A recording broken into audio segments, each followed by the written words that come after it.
ফরিদপুর শহরের রাজেন্দ্র কলেজের মাঠে বৈষম্য বিরোধী ছাত্র আন্দোলনের ছাত্র সমাবেশে যোগ দেন জুলাই স্মৃতি ফাউন্ডেশনের সাধারণ সম্পাদক সার্জিস আলম এবং বৈষম্য বিরোধী ছাত্র আন্দোলনের কেন্দ্রীয় কমিটির আহ্বায়ক হাসনাত আব্দুল্লাহ।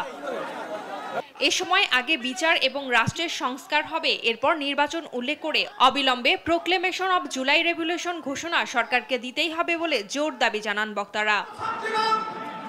গত ১.৫ দশকে হাসিনা সরকার হত্যাযজ্ঞ সহ যেসব অপকর্ম করে রাজনৈতিক কাঠামোকে ভেঙে দিয়েছে তার বিচার অবশ্যই অন্তর্বর্তী সরকারকে করতে হবে বলে দাবি করেন হাসনাত আব্দুল্লাহ। দীর্ঘ সময় ধরে বিভাজনের রাজনীতির মধ্যে আমরা বেড়ে উঠেছি। আমাদের বিভাজনের রাজনীতির মধ্যে রেখে আমরা জাতীয় ঐক্য কখনো পৌঁছতে পারিনি। এই জনগণ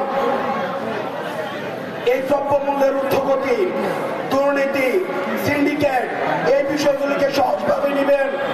আমরা অন্তর্বর্তীকালীন সরকারের কাছে আহ্বান জানাবো, দ্রুততম সময়ের মধ্যে কঠোর হস্তে এই সিন্ডিকেট এবং বাজার ব্যবস্থা নিয়ন্ত্রণ করুন। সমাবেশে সার্জিস আলম বলেন, সংবিধানে জুলাই গণ অভ্যুত্থানের স্বীকৃতি সহ সংস্কার কাজ শেষে যৌক্তিক সময়ে নির্বাচন দিতে হবে। অবশ্যই যৌক্তিক সময় নির্বাচন হবে, কিন্তু তার পূর্বে এই খুনি হাসিনা যে আমাদের সিস্টেমগুলোকে ধ্বংস করে দিয়েছে সেই সিস্টেমগুলোর একটি সংস্কার করতে হবে। ছাত্র সমাবেশ উপলক্ষে বৈষম্য বিরোধী ছাত্র আন্দোলনের কর্মী সমর্থক ছাড়াও বিভিন্ন শিক্ষা প্রতিষ্ঠানের শিক্ষার্থীরা ব্যানার ও প্লেকার্ড নিয়ে সমাবেশে যোগ দেন। কেন্দ্রীয় যারা ছিল নেতৃবৃন্দ, যাদের আহ্বানে আমরা সবাই আন্দোলনে এসেছি এবং সফল করে বিজয় অর্জন করতে পেরেছি, তাদের সকলকে সামনে থেকে দেখে আমরা খুবই আনন্দিত। এবং সামনে যদি আরো কখনো দেশের কাজে আমাদের প্রয়োজন হয়, আমরা সবাই এখন প্রস্তুত আছি। আমরা এখনো রাজপথ ছাড়ি নাই।